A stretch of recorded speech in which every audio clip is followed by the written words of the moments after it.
Long ago, within the cold logic of the Galactic Federation's upper chambers, humans were never considered a true civilization. They weren't cherished for culture, creativity, or spirit. Instead, they were engineered with one purpose in mind: war. Built to be cheap, efficient, and endlessly replicable. Humanity became the Federation's ultimate foot soldier, disposable, yet effective. Their DNA had been tailored to make them fierce, obedient, and quick to adapt. In the chaos of interstellar warfare, no other species could match their raw survival instinct or tactical drive. But as time passed, the moral compass of the galaxy began to shift. Powerful voices within the Federation, most notably from an alliance of ethical and animal rights organizations, argued that humans were more than just tools. They were sentient, they felt, they wondered, they hoped. After relentless campaigning, these voices succeeded. The Federation Council passed a decree that would change everything. The legislation was simple yet final. All humans were to be removed from active military roles, relocated to a distant reservation world, and forgotten. That world was Earth, isolated from the rest of galactic civilization and light years from the nearest inhabited star system. Earth was meant to serve as a containment zone, remote vault, holding the remnants of a species designed for war, but now abandoned to peace. Centuries slipped by. Human breeding facilities, once known as farms, fell into silence. Their purpose, and the humans themselves, faded from memory. Only a few officials, assigned to maintain an ancient tradition, still remembered the existence of Earth. One of them was Commander Talon, an Avan from the Orion cluster. His duty was the millennial Check-in ritual review every 1,000 years, intended to monitor the state of humanity on their forgotten planet. Talon had done this many times before. His scans always revealed scattered societies, sometimes impressive empires, other times nomadic tribes. Each visit showed humanity adapting to its new home, constantly reshaping its path forward. They built, collapsed, rebuilt. But on this mission, something changed. As Talon's ship neared the edges of the solar system, his instruments detected a strange anomaly, a metallic signature orbiting near the system's boundary. His eyes narrowed. A satellite. The signal was weak, primitive even, but undeniably artificial. His curiosity piqued. Talon ordered a deeper scan. Suddenly, more alerts flared on his console. Earth's atmosphere was now saturated with radioactive elements. Could this be the result of nuclear war? Had humanity destroyed itself? Talon braced for disappointment. But no new readings contradicted that theory. Strong, steady radio waves were pulsing across the planet. Broadcasts, communication, life, humans had survived. Even more surprising was what awaited him in orbit. Earth was surrounded by a web of artificial satellites, each humming with technology.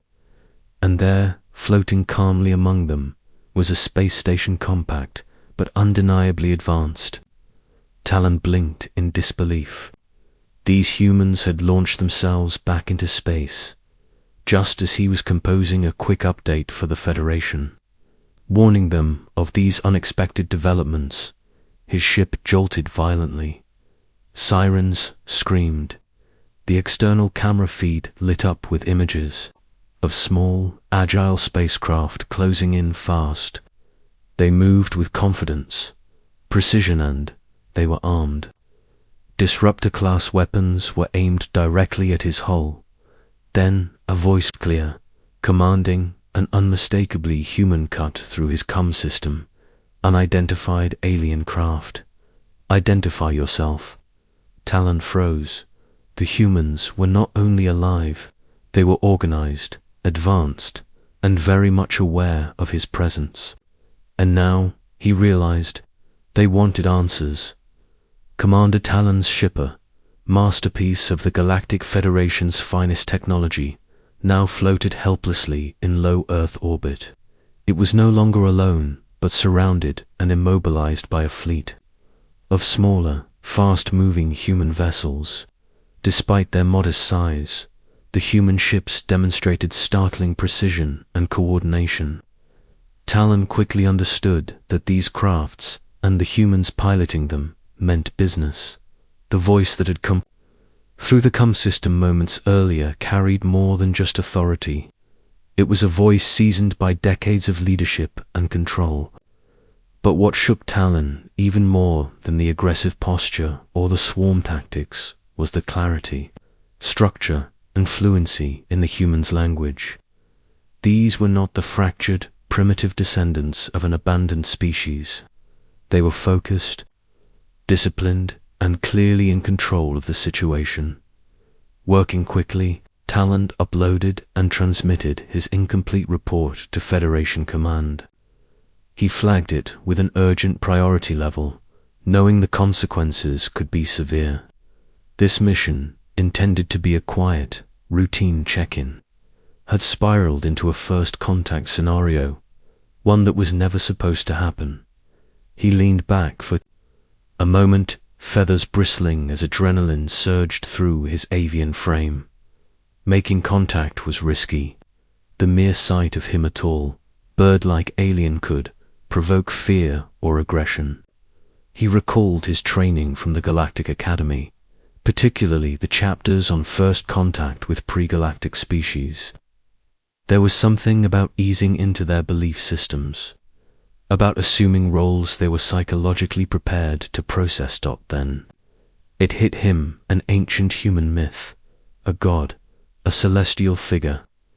If he could assume the persona of one of their deities, he might buy time, maybe even gain their trust.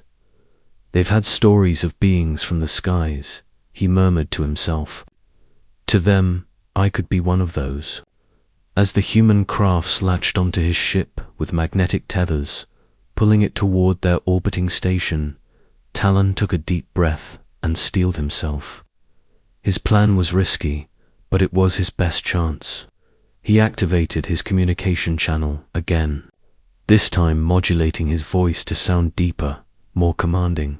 Humans of Earth, he announced, letting his voice resonate.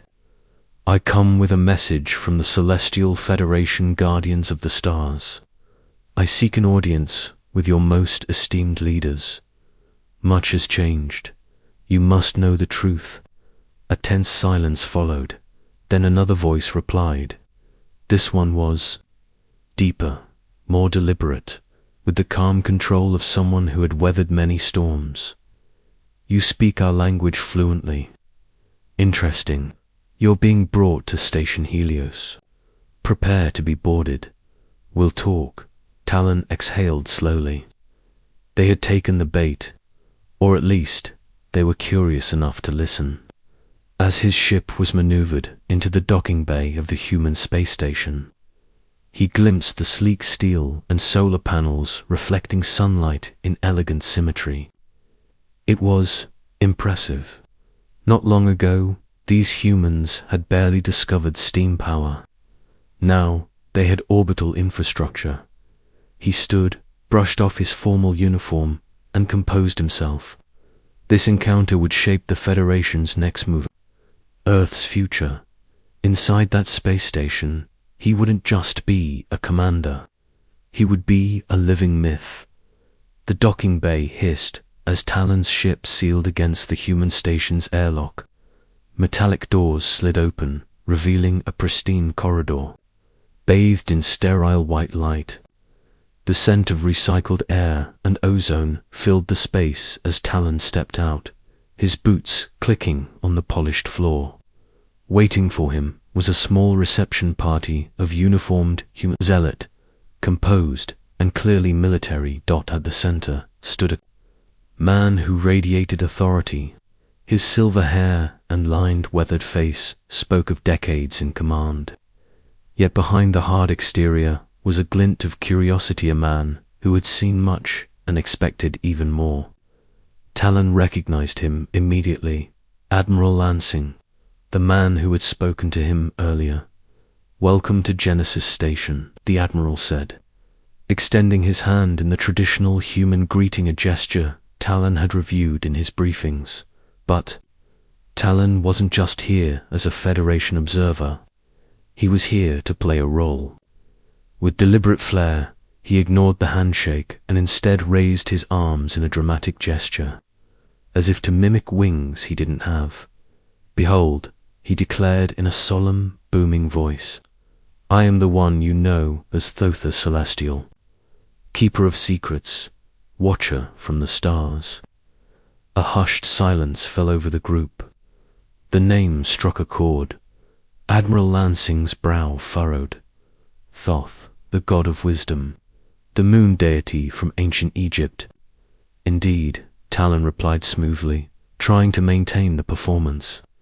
"I have watched over humanity from realms beyond your understanding, and now I return at this pivotal moment." Murmurs swept through the gathered officers and scientists.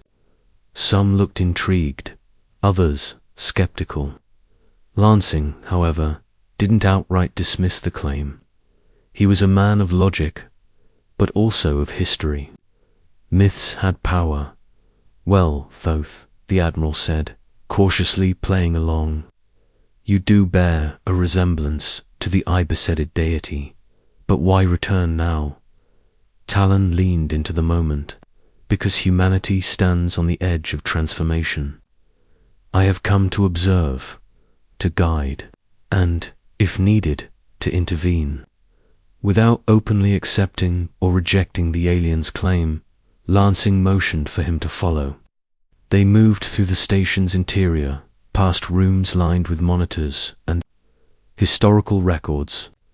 Screens displayed Earth's vast history, pyramids, temples, even shaky footage of unidentified flying objects. Lansing gestured toward an image of a saucer-shaped craft. "We've had suspicions, stories of abductions, sightings, strange dreams, and unexplained disappearances. Were those all you're doing?" Talon hesitated, carefully navigating the web of half-truths and his growing discomfort with deception. "Not all," he admitted, "but some, yes. The Galactic Federation has occasionally intervened, mostly to observe, very rarely to interact." Lansing folded his arms, his face unreadable. "So, not just a lone god, then? A federation, a network of watchers." Talon nodded. "There were missions, periodic check-ins to monitor your progress, your evolution, but never with malicious intent. The Federation was content to let you grow on your own." The Admiral's tone darkened. "And the experiments, the abductions?" Talon exhaled. "Unfortunate, not sanctioned by all, and never meant to cause harm. But yes, sometimes things went awry." Lansing raised an eyebrow, half amused. "Your English is flawless." "It was downloaded," Talon explained. "Before missions like this, we're given neural language packs. It allows us to communicate without delay." For a moment, the Admiral studied him in silence. "You're not just here to tell stories and pose as a god," he said finally. "You have a purpose. What is it?" Talon sighed, his earlier confidence beginning to erode. "To observe and report. But with Earth's sudden advancements, things have changed. The Federation didn't expect this, not so soon." The Admiral paced, piecing things together. "You've given us a lot to consider. Thoth, or should I say, Commander Talon." Talon stiffened, surprised. "How did you... You didn't really think we'd swallow the God Act without question, did you?" Lansing smirked. "We've dreamed of the stars, of beings like you." We've told stories and drawn pictures, but we're not fools. We've studied the skies, and we're ready. Talon inclined his head, acknowledging the man's insight. So, what now? He asked. Lansing's eyes glinted. Now we talk, really talk. Humanity is ready to enter. The galaxy and you, Commander, are going to be our first contact. As their footsteps echoed down the corridor, both men sensed the same thing. History had just turned.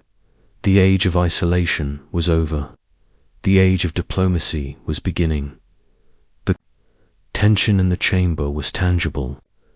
Admiral Lansing's gaze was steady, his voice firm as he stared directly at Talon. Around them, officers and analysts watched in silence, waiting for the alien to either lie or tell the truth. Talon stood tall, though inside he felt the burden of the moment. He exhaled slowly, then began. Earth's history, your history is not one of natural evolution alone, he said. Humanity did not emerge by accident. You were designed, engineered. The room fell deathly still. Admiral Lansing's expression tightened. Explain, Talon nodded. Before the war with the Krilla, a violent conquering species that threatened half the known galaxy, humans, as you know them, did not exist. A Federation scientist, Dr. Lian, became fascinated with a certain primate species on one of our seed worlds. He believed he could enhance them, push their biological limits, and create something new. Every ear in the room locked on Talon's words. Through advanced genetic manipulation, he continued, Dr. Lian altered the creature's body, elongating limbs, enlarging the brain, and injecting it with a complex blend of emotional and cognitive traits.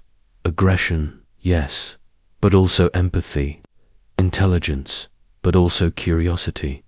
A perfect storm of attributes. You were made to think, to feel, to fight, and to win. Faces around the chamber reflected a spectrum of reactions. Awe, confusion, horror. So you're telling us, Lansing said slowly, that we're lab experiments? Talon hesitated. In a manner of speaking, yes. Once introduced to the battlefield, humanity changed everything. You executed missions with relentless precision.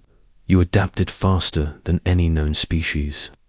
You didn't just follow orders, you improved them. The Federation had never seen such a force. The Admiral's voice dropped to a cold whisper.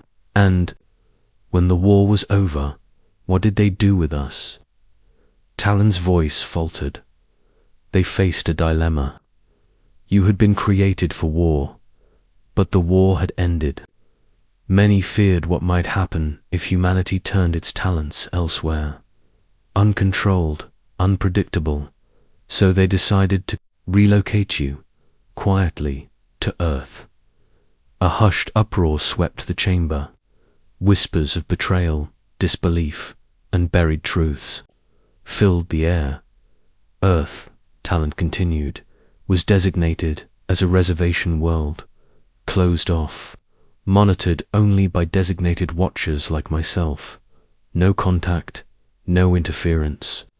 Lansing ran a hand across his brow, his expression hardening. So we've been prisoners this entire time, abandoned on a rock to be forgotten. Another voice rose calm, but commanding. A high-ranking female officer stood, her uniform crisp, her voice unwavering. Maybe we were designed for war. Maybe we were tools once. But we've made ourselves into more. We've built cultures, languages, arts, technology, families. We've earned our existence. Lansing nodded at her, then turned back to Talon. This changes everything. Our history, our identity, has been manipulated from the start. But we're not defined by our beginning. We decide who we are now. Talon felt a knot tighten in his chest. A mix of guilt and reluctant admiration. These humans, they were confronting the truth with bravery, not despair. They weren't broken by the revelation, they were strengthened by it. "The Federation will have to face us," Lansing said, his voice rising. "Not as their discarded weapon, but as Earth's chosen legacy, as a united species ready to stand on its own." Talon stood silent for a moment, humbled.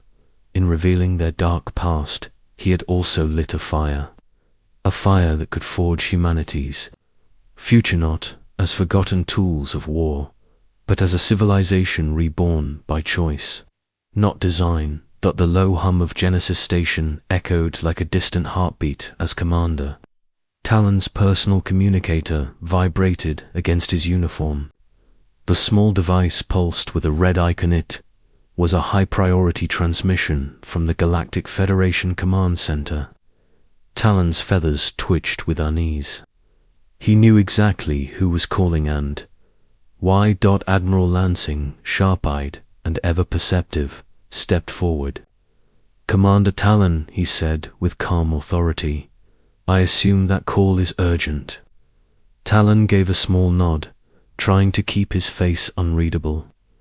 "It is.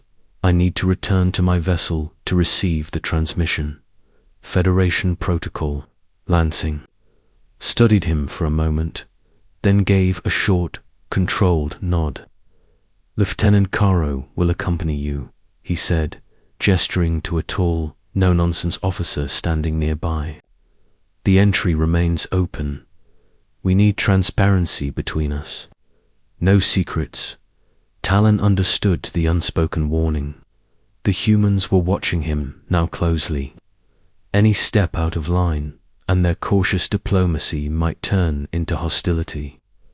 "Of course," he said with practiced calm. They moved quickly through the corridors, arriving at the docking bay where Talon's sleek spacecraft shimmered like liquid metal. The design clearly impressed the human escort. Lieutenant Caro, usually expressionless, couldn't help but mutter, "That's incredible." Talon acknowledged the compliment with a small nod before stepping inside his ship. He deliberately left the hatch open behind him, a gesture of compliance. Inside the cockpit, he activated the holocom. A projection flared to life. A towering, reptilian figure materialized in shimmering blue lights. It was Commander Zyrex, his scaled skin reflecting the interface's glow. His slitted eyes burned with fury. "Talon," Zyrex snapped, his voice low and dangerous. "What in the stars have you done?" This was supposed to be a covert observation, not a diplomatic crisis. "You've compromised the entire mission." Talon held his ground. "Have you read my report? The humans are far more advanced than anticipated. They're not scattered tribes or lost remnants. They have orbital stations, unified governments, advanced weapons. We can't treat them as obsolete anymore." Zyrex hissed in frustration. "Our objective has not changed. Observe, report, stay hidden. You've just waved a Federation banner in their sky. Did you at least keep classified details out of your little performance?" Talon hesitated. "Just long enough for the silence to say more than words. I may have disclosed their origins," he admitted.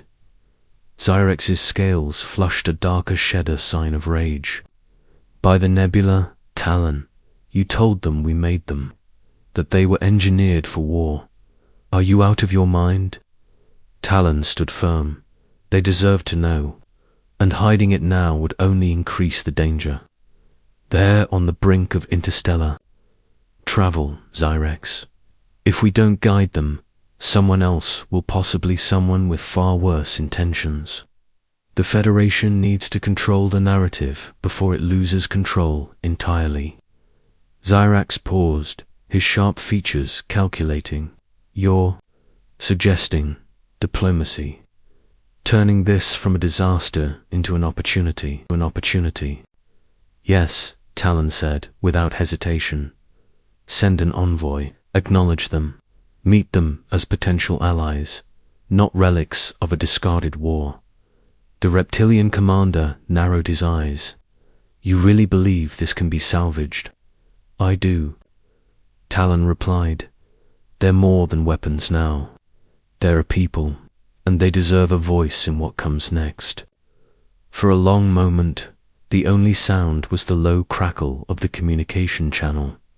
Finally, Zurix nodded once, sharply. You've always been a reckless idealist, Talon. I'll take this to the council. But if this backfires, your name will be the first they remember. The hologram blinked out. Talon leaned back, feathers rustling with relief. A small chance had been secured, a crack in the Federation's armor wide enough to let diplomacy through. Outside the ship, Lieutenant Caro was waiting. She couldn't hear the words of the conversation, but she had seen the tension, the body language, the stress. When Talon emerged, she tilted her head. Everything all right. He managed a tired smile. It's a beginning, Lieutenant. A delicate, dangerous beginning. Together, they made their way back to Genesis Station, two emissaries from very different worlds, both now carrying the fragile hope of something greater than war, far from Earth. In the very heart of the Milky Way, the Sagittarius A system pulsed. With intensity, it was the seat of the Galactic Federation, a ancient, sprawling body that governed much of known space.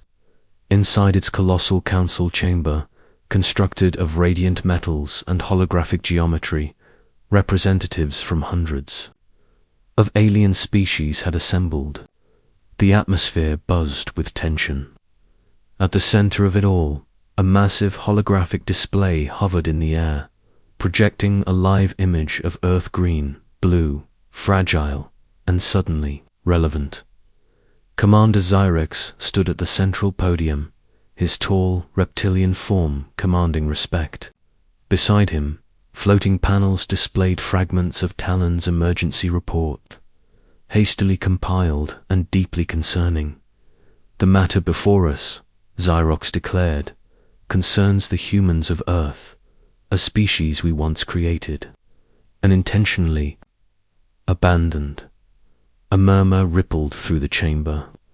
Some council members knew the basics humans had been designed for war, then discarded. But few had followed their evolution. Fewer still had expected this day would come. One delegate from Gorgona Prime, a mountainous species made of living stone, growled in disapproval. They are still young, unstable. Their power is dangerous in unskilled hands. Another representative, shimmering with crystalline light from Zert Prime, added, they were once weapons, now they wield technology. To reintroduce them to the galactic stage is... Reckless Zyrax raised a clawed hand. I understand your concerns, but I urge you to see the full picture.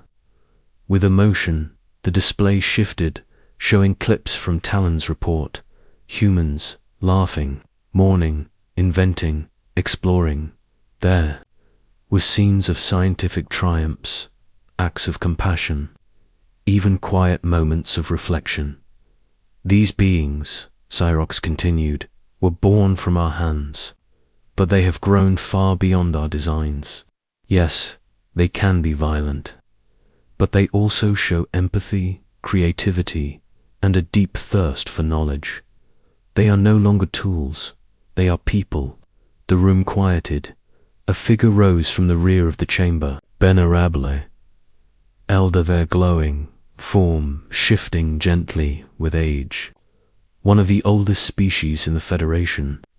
Their voice echoed with the weight of centuries. I was there, the elder said softly, when the seeds of their creation were sown. But never did I expect such rich culture to bloom from engineered soil. They are a testament, not to our brilliance, but to the unpredictability of life. Yet the doubts persisted. They detained one of our own, Another delegate snapped. That is not a sign of diplomacy. They did so because they were caught off guard. Xerex replied calmly. They feared an invader, not an envoy. We must judge them not by a moment, but by their potential. The discussion spiraled into chaos. Some delegates calling for caution, others advocating outreach. A few even whispered fears of retaliation. Should humans feel betrayed again? Finally, a burst of white light filled the chamber, silencing all voices. The council's head, ethereal being of pure energy, hovered over the assembly. The path is unclear, they said, their voice harmonizing like a choir. But the moment is critical. We will vote not merely on Earth, but on our own values. Xerox watched silently as beams of light rose from each delegate's console representing a vote. The ancient chamber held its breath. The future of humanity hung in the balance. In the core of the Sagittarius A system, the Galactic Federation's council chamber shimmered with tension. Emissaries from across the galaxy, creatures of all shapes, scales, light forms, and languages sat silently, their attention locked on the holographic vote counter. Earth hovered mid-air above them, a glowing marble of potential or peril. High above, Commander Xerex stood on a platform, linked via secure channel to Talon, who was still in orbit near Earth. How are things on your end? Xerox asked quietly. Talon's image flickered to life, his voice steady but wary. Better than expected.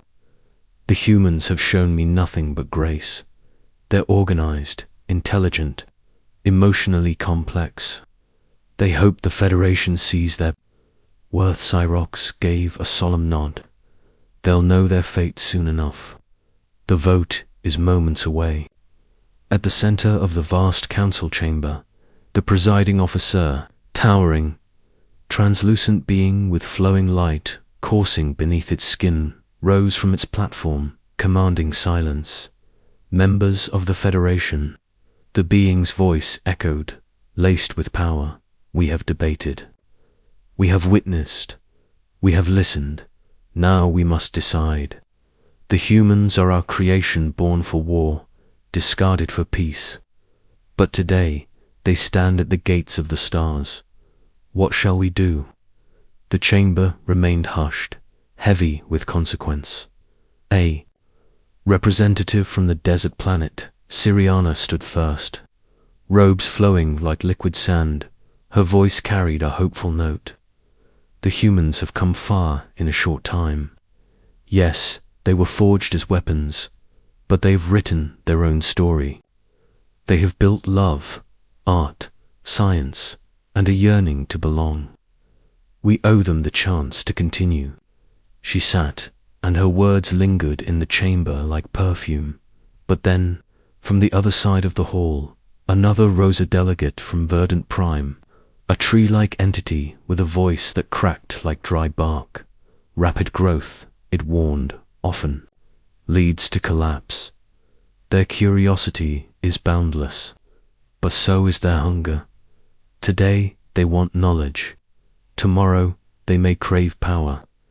If they are our creation, then it is our right to end the experiment before it turns on us.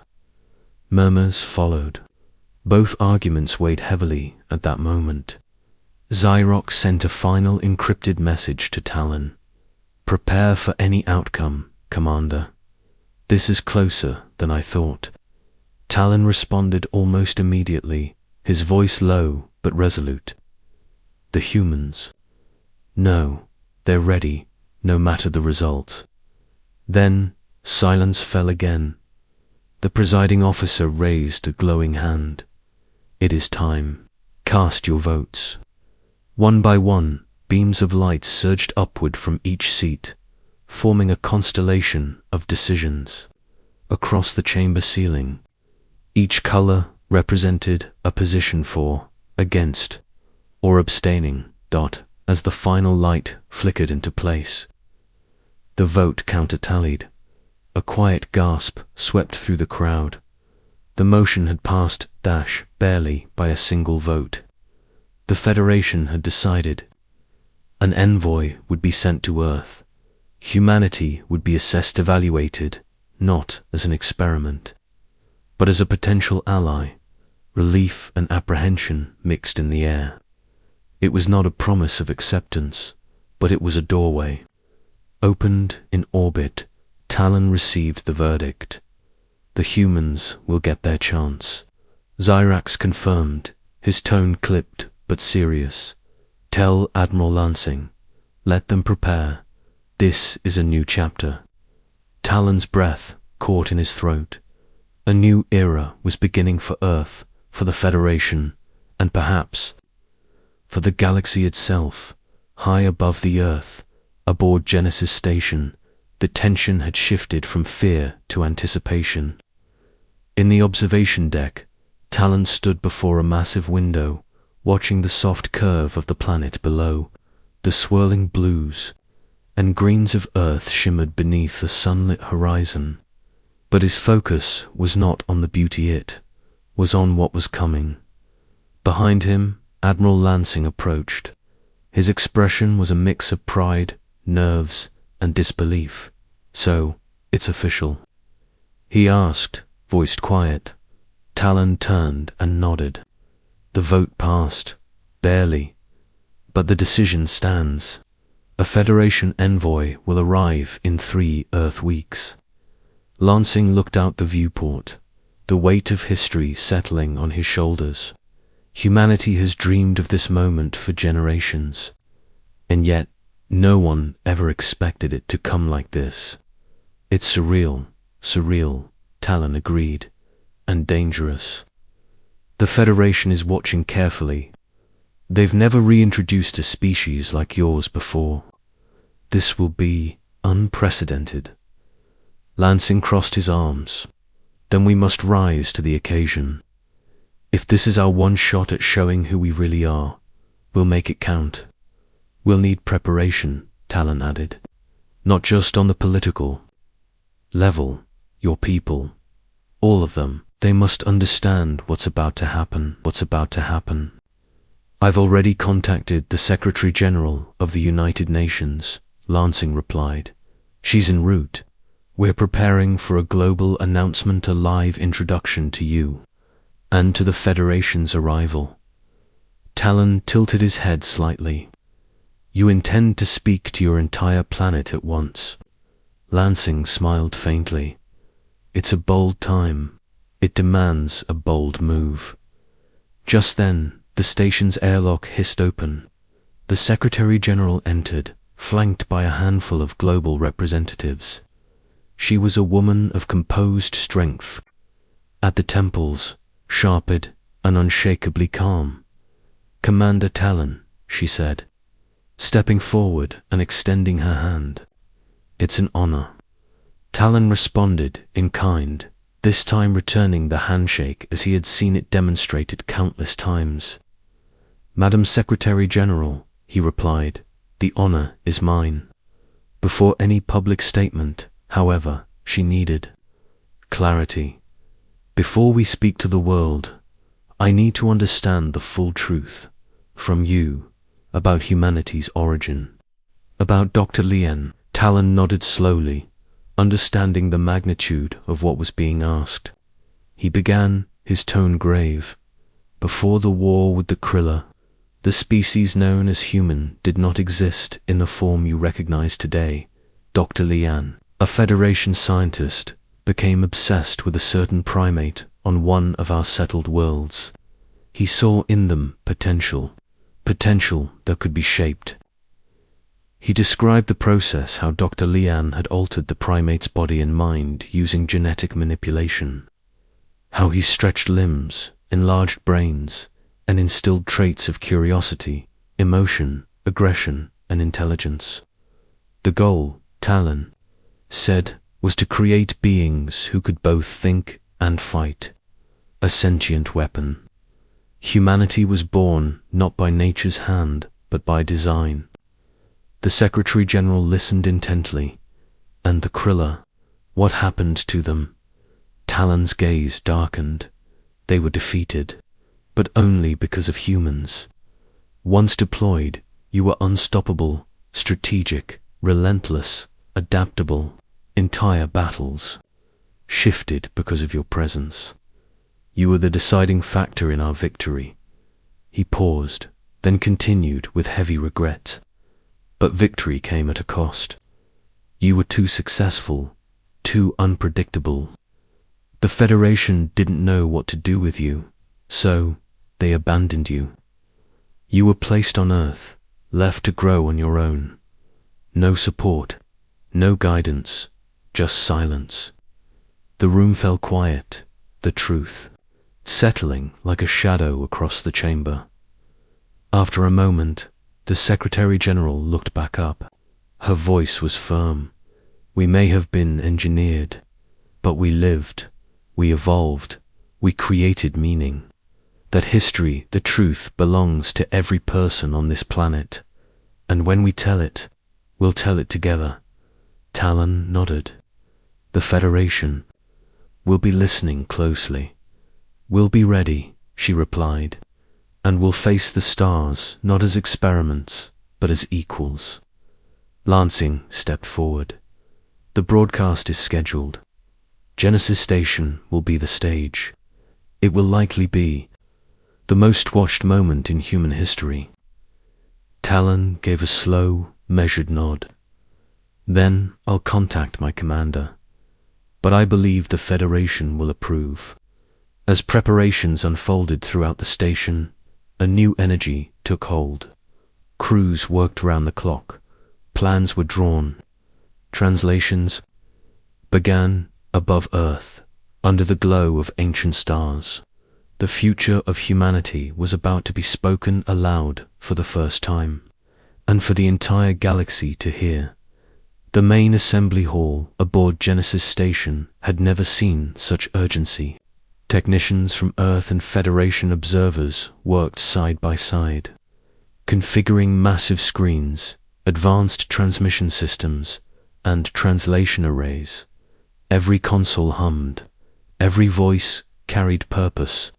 The countdown to humanity's broadcast, to the world, then to the galaxy, had begun.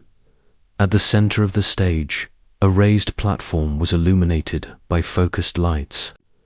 On it stood a single podium bearing the emblem of Earth newly designed, depicting the planet surrounded by 12 stars, one for each of the major nations involved in the unified effort.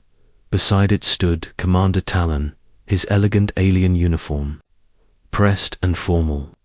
Nearby, Admiral Lansing and Secretary General Rhea Severa reviewed the speech, going line by line with steely focus. Billions of humans would be watching. But just as importantly, so would the Federation. This wasn't just about truth, it was about identity. All systems are green, a technician confirmed over the station's loudspeaker. Transmission ready in 5 minutes. Lansing gave a curt nod and glanced at Rhea. The floor is yours, Madam Secretary. Rhea took a long breath and approached the podium, her expression unreadable, but her spine straight as steel, as pine. The final seconds ticked down, the cameras came alive, and the signal went out across Earth, into orbit, and deep into the Federation's communication grid. She began. People of Earth, she said, her voice clear, calm, and piercing through history. I speak to you not as the leader of any one nation, but as the representative of humanity. Her eyes scanned the invisible sea of watchers. Today I bring you truth. Not rumor, not fiction, but truth confirmed by our scientists, by our leaders, and by those who have come from beyond the stars. A hush fell across the planet as homes, streets, offices, and cities froze to listen. We are not alone. We never were.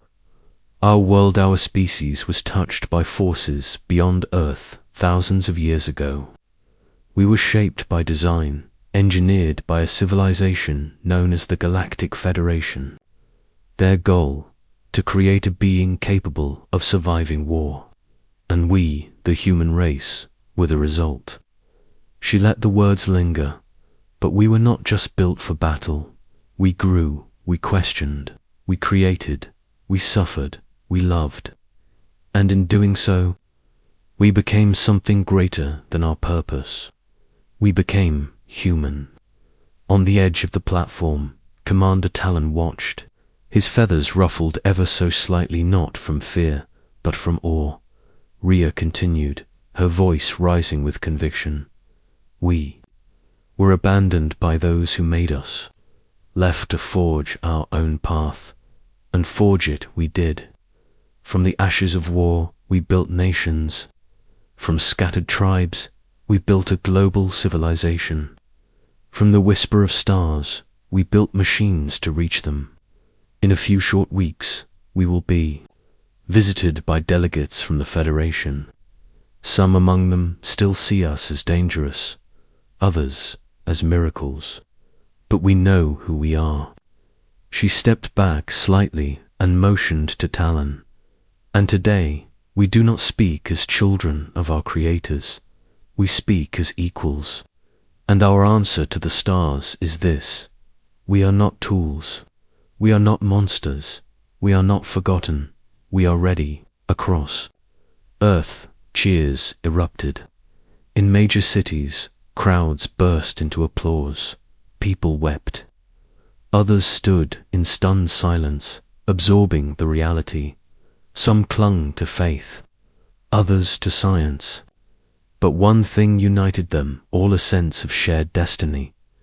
Back aboard Genesis Station, Talon finally stepped forward. The cameras remained rolling. His voice, deep and composed, followed hers. I am Commander Talon of the Galactic Federation. I have watched your world for centuries. I came expecting chaos, fragmentation, perhaps even fear. He paused, looking directly into the lens. Instead, I found strength, unity, and the spark of something the galaxy desperately needs: hope. He turned to Rhea and Lansing. Let this moment be remembered, not as the day humans learned they were created, but as the day they proved they had become more.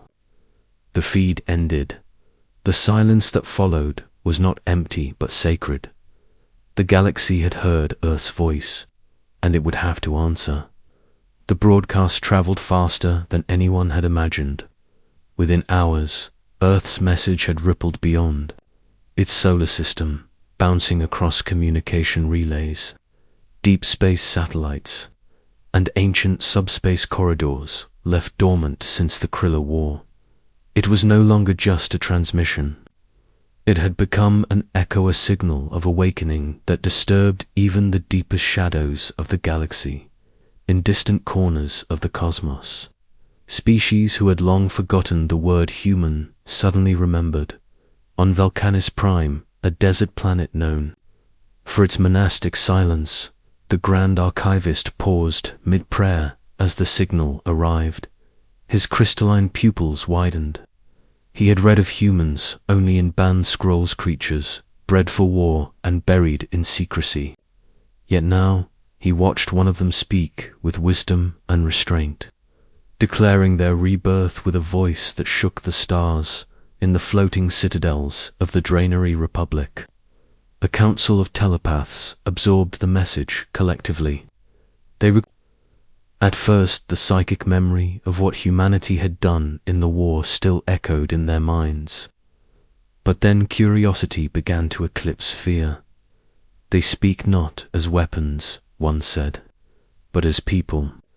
Even in the outlaw regions, among exiled fleets and black market stations, pirates and mercenaries caught fragments of the speech.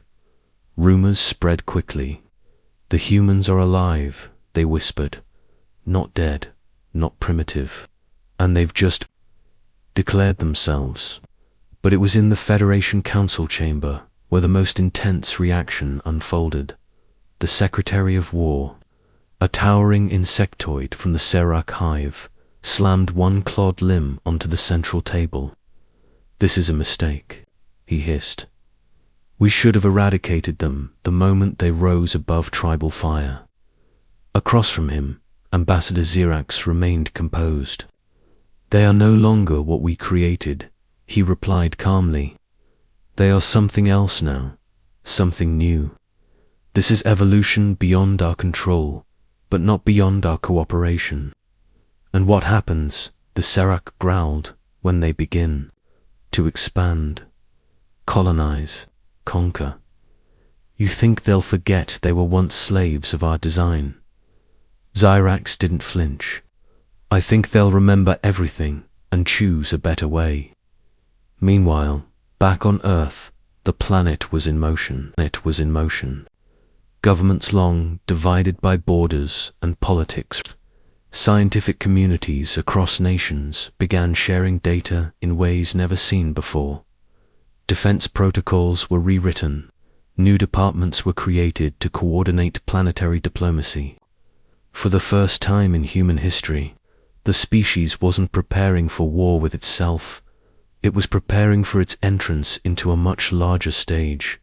Protests and fear still simmered, of course. Not all humans welcomed the news. Some refused to believe it. Others saw it as the end of religious narratives or national identity. But even those voices were part of the evolution proof that Earth was not a monolith. It was alive, and it was thinking in classrooms. Children were now learning galactic history alongside their own. In boardrooms, corporations rushed to translate alien languages into Earth dialects. And in bunkers, militaries quietly developed protocols for peaceful, but firm, planetary defense. And far above it all, aboard Genesis Station, Talon stood before a vast window, once more this time joined by Rhea Severa and Admiral Lansing. Together, they watched the stars. "They've heard you," Talon said. "All of them. Do you think they'll come?" Rhea asked. Talon's eyes never left the black expanse beyond the solar system. "Oh, they're already on their way."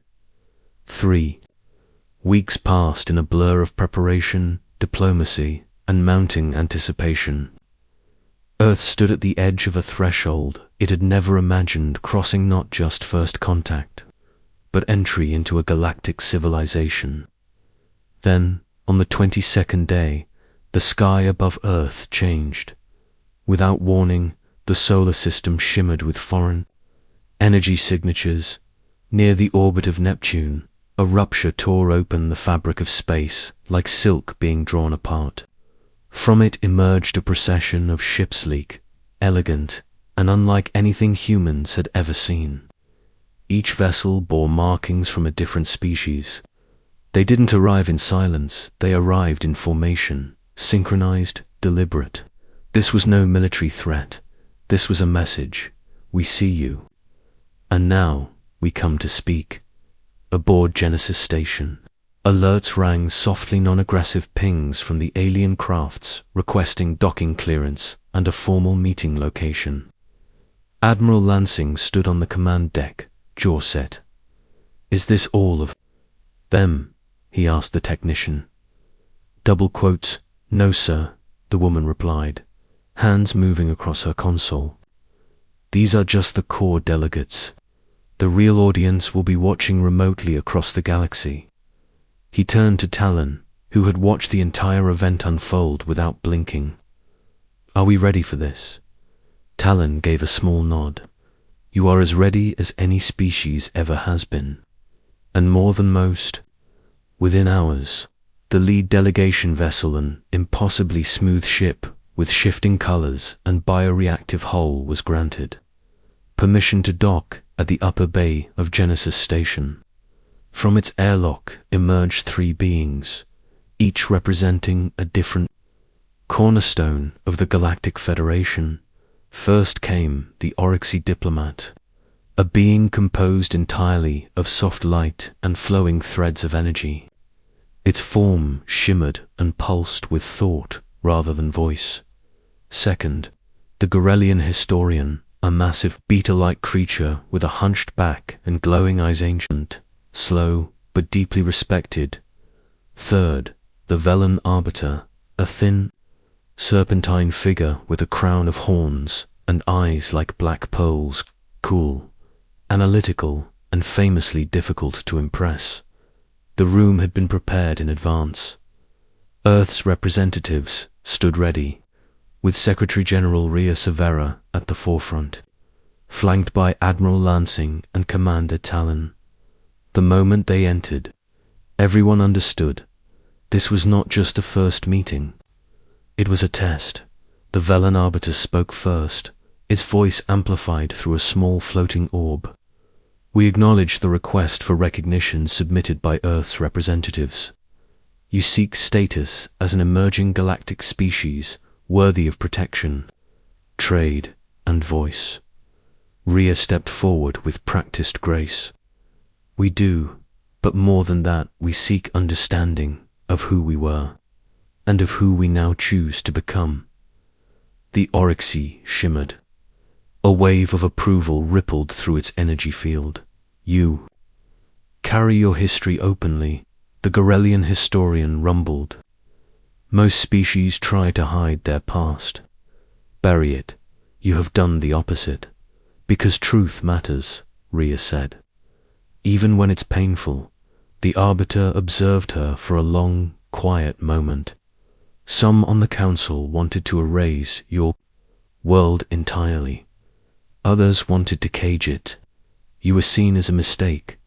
But after hearing your broadcast and seeing your unity, your transparency, the arbiter gestured slowly, deliberately. We have come not to punish, but to listen. Admiral Lansing leaned forward. Then listen closely. Humanity is not perfect, but we are relentless in the pursuit of meaning. We've climbed from extinction more than once.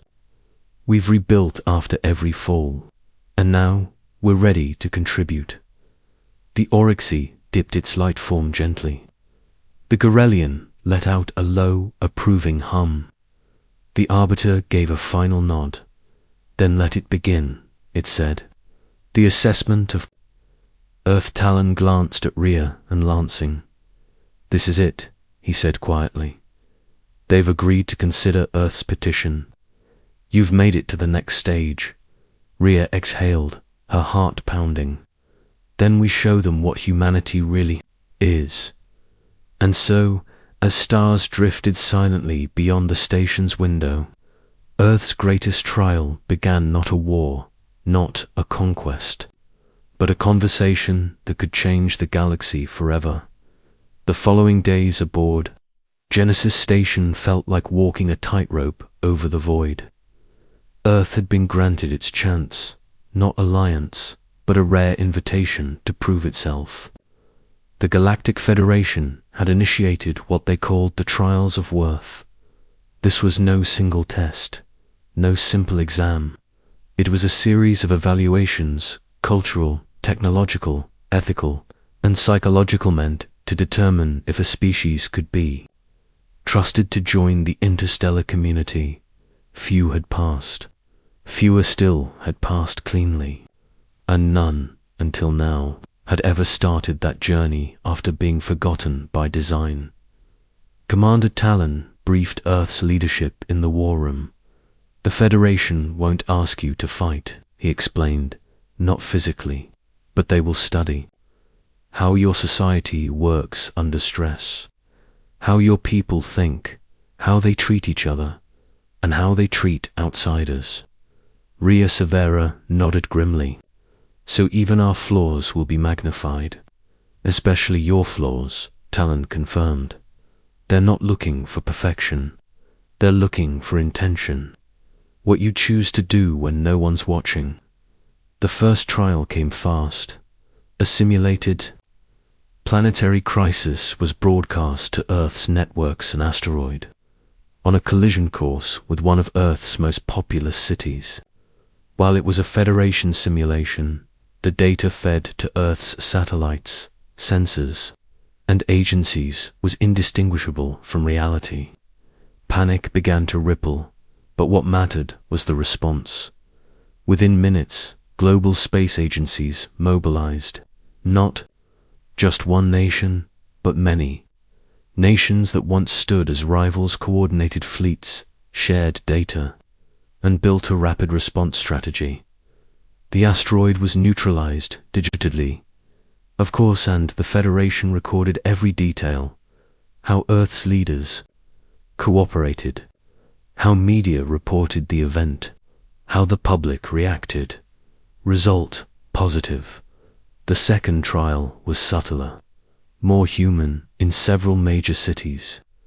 The Federation released anonymous technology devices, beyond human capability, but designed to appear like prototype Earth inventions. Would humanity attempt to reverse engineer and weaponize them? Or would they share the discovery?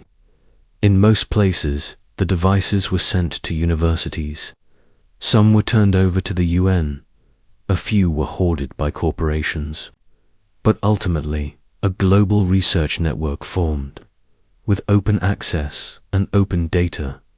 Result: promising. The third trial tested morality. A minor Federation species, a peaceful, unassuming race called the Linari, was introduced as refugees, fleeing a simulated crisis. They appeared weak, unfamiliar, and biologically very different. Earth was told they required sanctuary. Some factions rejected them: nationalists, isolationists, fringe groups. But these were drowned out by a massive wave of global support, shelters, medical care, volunteer networks. Thousands of humans opened their homes, real or virtual, to welcome the visitors. The Velen arbiter, cold and calculating, watched these developments with narrowing eyes. They show compassion, it admitted, but so did others before. They fell into conquest. The Oryxy diplomat, glowing faintly, replied, but their compassion outpaces their fear. That is rare. Meanwhile, the Gorelian historian kept records. He had seen dozens of species rise and fall through these trials. What impressed him was not Earth's victories, but its honesty. When it failed, it admitted it. When it didn't understand, it asked questions. When it struggled, it tried again. Then came the fourth trial, the most unexpected. A political scandal broke on Earth. Leaked documents revealed that a coalition of world leaders had considered secretly weaponizing knowledge gained from Talon's presence. The story exploded in the media. Mass protests followed. The Federation's observers remained silent. This was not a simulation. This was real. How would humanity handle betrayal from within? Instead of collapse, the world watched as governments resigned, whistleblowers were protected, and new leadership rose accountable, transparent. The species did not turn on itself. It evolved. It evolved. Admiral Lansing met with Talon shortly after. They tried to use you, he said bitterly. They thought they could cheat their way into power. But your people corrected it, Talon replied. That's what the Federation noticed. Across the stars, messages began to arrive unsolicited, not from Federation elites, but from common citizens of alien worlds. We welcome you. Your words gave us hope. Your struggle is like our own. Humanity had not just spoken. To power it had spoken to people. The trials continued. But something had changed. No longer were humans seen as forgotten weapons. They were being seen as something more dangerous and more beautiful. They were being seen as equals. Though Earth had begun to win the respect of the Federation, Not all voices in the galaxy were ready to accept humanity's rise. In the shadowed edges of space where laws bent and memories lingered, there were those who remembered humanity differently. Not as survivors, not as diplomats, but as monsters, and they had not forgotten within the derelict remains of a forgotten moon base orbiting a gas giant. A signal was received, a message meant only for the past. A voice crackled over dusty comms, activating systems untouched for centuries. Mechanical limbs awoke, cameras turned on, archives unlocked. The Krilla had received Earth's broadcast. The galaxy's oldest nightmare had just opened its eyes. On Genesis Station, Talon received a confidential report encrypted and marked urgent. As he read the contents, his feathers stiffened with alarm. He rushed to the command chamber, where Admiral Lansing and Secretary General Severa were already reading the same data. "It's confirmed," Lansing said quietly. "The Krilla remnant fleets. They're stirring. Movement has been detected. Along the outer sectors." "They've heard us," Rhea whispered. "And they remember what we did." Talon looked at them both. The Krilla were never destroyed, only beaten into hiding. If they see you as reawakening, they may strike before the Federation has time to defend you. Rhea stood tall. Then they'll have to see who we've become. But it wasn't that simple. The Federation Council was split. Some delegates feared a confrontation with the Krilla and hesitated to escalate. Others questioned whether the return of humanity had stirred a sleeping beast. "You've drawn attention we weren't ready for," said the delegate from Droma, a species known for neutrality. "Perhaps your kind should return to silence, for the sake of peace." "We don't run from threats," Admiral Lansing replied, "and we don't erase ourselves to make others comfortable." Behind the scenes, Talon called a private meeting. With Zyrex, the transmission was brief and his words urgent. "If the Federation delays, Earth will be a sitting target," Talon said. "The Krilla don't negotiate. They annihilate. We've seen it." Zyrox folded his clawed hands. "You think Earth can withstand another war?" Talon didn't flinch. "No, but I think they can win something more important." "What's that?" Zyrox asked. "Loyalty, because even as the Federation wavered, something unexpected was happening. Smaller civilizations, non-Federation members, independent planets, rogue traders, began reaching out to Earth, not just in sympathy, but in support. The message was clear: if they come for you, we'll stand with you. These weren't political alliances. They were personal ones, bonds forged through shared struggle. Refugees who had seen Earth's kindness, scholars inspired by human resilience, soldiers who remembered fighting beside human units in the Krilla war and still bore the scars. One message came from the unlikeliest place of all, our fragment of a Krilla splinter group. The voice was distorted, monstrous, laced with mechanical growls. But the words chilled Talon to the bone. "We remember. You were made for war, but you chose peace. Now we will remind the galaxy of your true nature." It wasn't just a threat, it was a declaration. The Krilla weren't coming for conquest. They were coming to destroy the idea of humanity as something noble. And in doing so, they would test the very soul of Earth. On Genesis Station, preparations began. Old defense systems were reactivated. Diplomats were briefed. Families were quietly relocated. Rhea looked out at the stars, those same stars that had once seemed so distant, so mysterious. "We climbed to reach you," she said quietly. "We won't let monsters drag us back down." And deep in the void, the first Krilla ships began to move silent as death. Relentless as fate, it began like a whisper in the dark, distant systems losing contact. Faint distress calls intercepted by long-range satellites. Trade routes went silent, ships disappeared. The edges of the galaxy, once quiet and unexplored, began to tremble.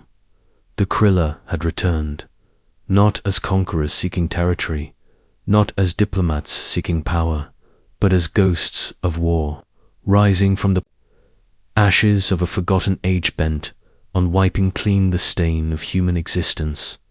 On Genesis Station, the crisis was unfolding in real time. Admiral Lansing stood at the central console, flanked by Earth's best minds and Federation strategists. Holographic projections of star systems flickered before them, blips of light indicating civilian traffic, defense fleets, and incoming hostiles. "They're not heading for the core worlds yet," a technician reported, "but they're cutting off the outer systems surrounding Earth's sector like a tightening noose." Talon's expression was unreadable, but his feathers rustled with stress.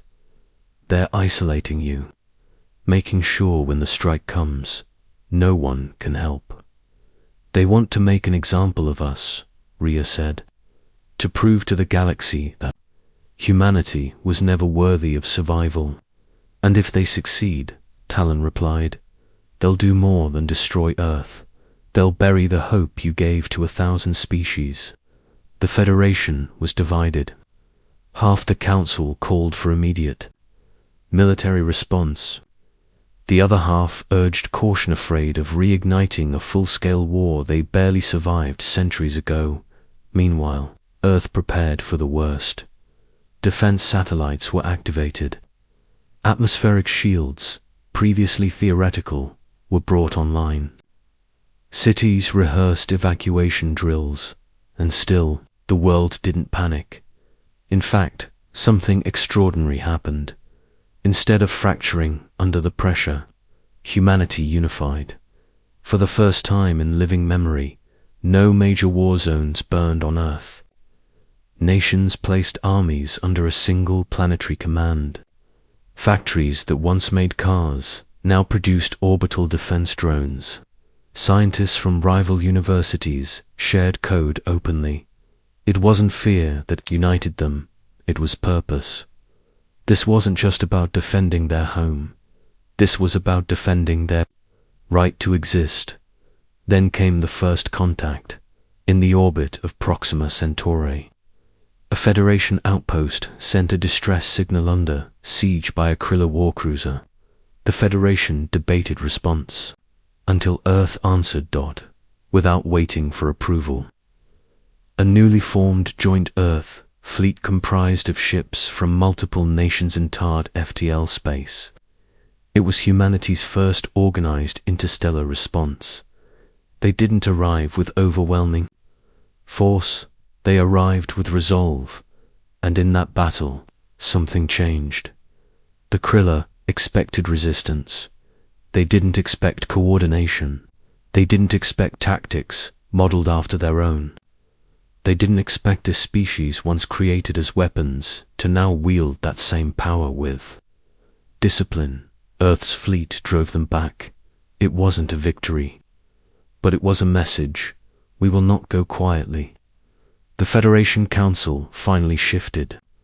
The Gorelian historian addressed the assembly. "We once feared what they were," he said. "Now we must honor what they've become. They are not the shadow of a war, they are its lesson." The Oryxy diplomat followed. "Then let the galaxy stand, not for humanity, but with them." The vote passed. Reinforcements were mobilized.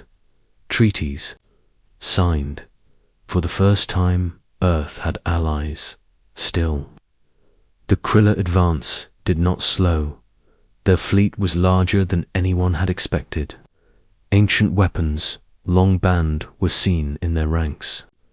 They weren't just trying to win a war, they were trying to erase a species from memory. And so, the storm finally broke in the skies over Mars. The first real battle for Earth began where human ships flew, not as pawns of the past, but as defenders of a future they refused to surrender. The battle over Mars lit the night sky with fire.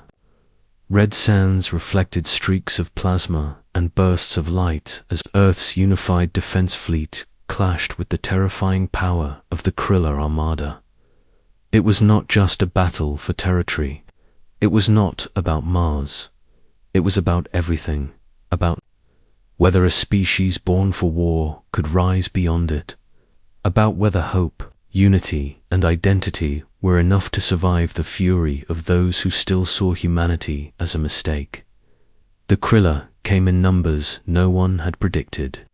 Wave after wave of black-armored ships poured through space, their hulls pulsing with sickly green energy.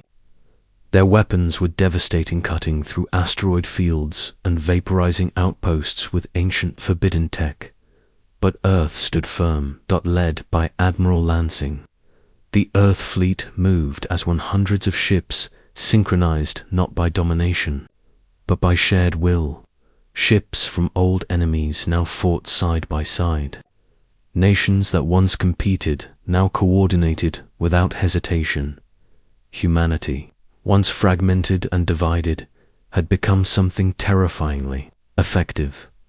Not because they were the strongest, but because they had finally remembered who they could be together. On the surface of Mars, automated bunkers roared to life, shielding refugee stations. Engineers from 17 different countries had built those defenses in secret. Months earlier, just in case. That case had arrived. From orbit, Commander Talon watched it unfold with a quiet intensity. For all his centuries observing Earth, he had never seen humans like this. Not as wild soldiers, not as scared survivors, but as something more, something complete. And he wasn't the only one watching. Across the galaxy, the broadcast of the battle spread like wildfire. On worlds far and wide, beings huddled around screens and projectors. Some wept, some cheered, others sat in stunned silence, because it was now undeniable. The humans were not forgotten. They had returned. The Federation, finally convinced, launched its own support fleets, but they arrived not as saviors. They arrived as equals. For once, humans weren't the weapon in someone else's hand. They were the center of their own story. The battle raged for hours. Losses mounted, ships fell, lives were lost. But Earth did not retreat. And then, in the midst of chaos, a massive energy spike shook the battlefield. A Krilla, dreadnought larger than anything seen since the old war burst from the void. It dwarfed the Martian horizon, a relic of the past, carrying weapons designed to end worlds. "This is it," Lansing muttered on the bridge of his flagship. "They're trying to finish what they started centuries ago." Talon's voice came through comms. "Then finish something of your own." The order was given. Every remaining ship turned to face the dreadnought. No one hesitated, no one ran, as the Krilla vessel charged its primary cannon. Earth's fleet launched everything, every missile, every railgun, every experimental beam they had tested in secret. Even boarding pods, loaded with soldiers from the newly formed Earth Defense Corps, were sent into the belly of the beast. The Federation fleets joined them, not as commanders, but as comrades. And in the final moment, just before the Krilla weapon fired, it exploded. From the inside out, a boarding team had made it to the core at Dosin Umans, fighting hand to hand in the dark, buying time with their lives. They overloaded the main reactor, and with that final act, the tide broke. The Krilla retreated. Earth had not only survived, it had changed the rules. Months later, at the Federation's new capital on Solari Prime, a gathering was held. A monument had been raised, a spiral of metal and glass, showing Earth, the Federation seal, and a simple inscription, born for war, reforged in peace, remembered forever. The ceremony was brief.